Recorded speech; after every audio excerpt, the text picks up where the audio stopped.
Какие основные признаки аденоидов? Основными признаками аденоидов является нарушенное дыхание, внешне то, что мы можем увидеть у своего малыша.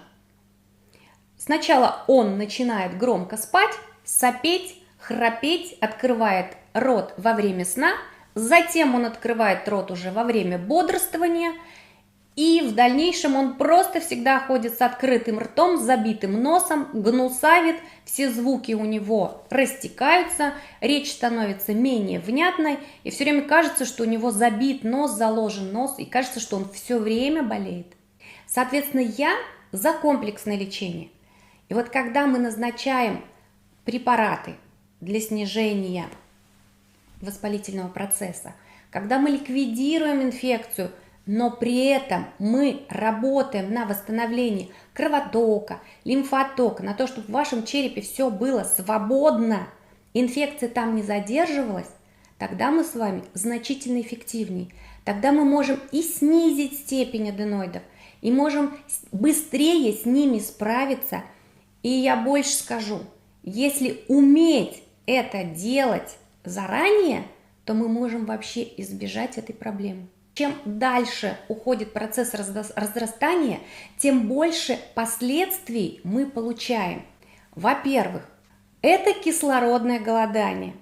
Кислородное голодание всех тканей, будь то сердечно-сосудистой системы, будь то нервной системы.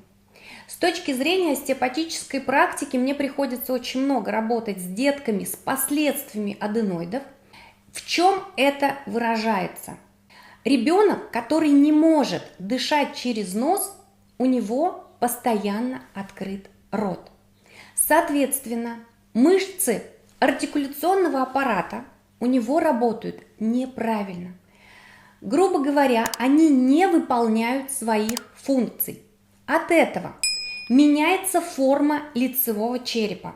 Он становится продолговатым. На этом фоне у нас не закрывается, точнее, никогда не закрыт рот, язык не прижимает небо, челюсть не растет. С чем мы сталкиваемся? С тем, что у нас зубной ряд становится кривой. Зубам просто некуда встать ввиду того, что челюсть не растет. И мы получаем вот такой клюв, в котором все зубы куда хочу, туда торчу.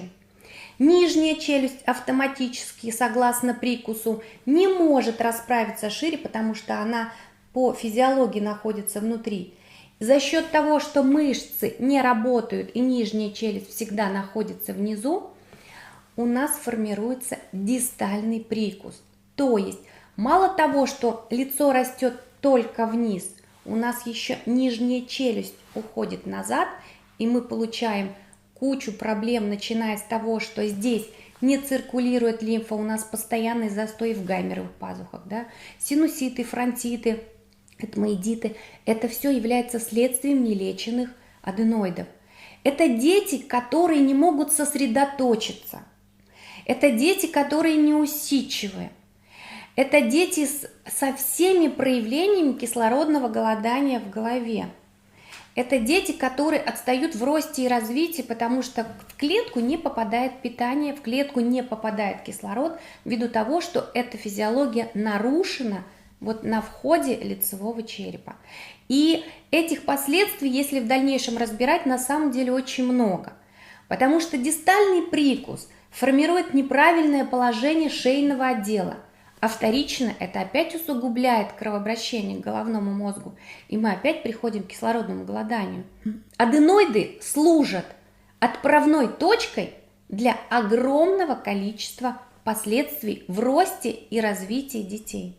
Есть проверенный метод, который поможет облегчить состояние вашего ребенка уже с первого применения и при регулярном использовании поможет уменьшить проявление аденоидов, а может быть и полностью их излечить. В своей остеопатической практике у меня получалось снизить с 3-й степени на 1-ю. Если мы говорим про аденоиды 1-й и 2-й степени, от них в принципе можно избавиться полностью. Мы с вами будем работать с первопричиной, используя практику 15-летней ежедневной остеопатической коррекции.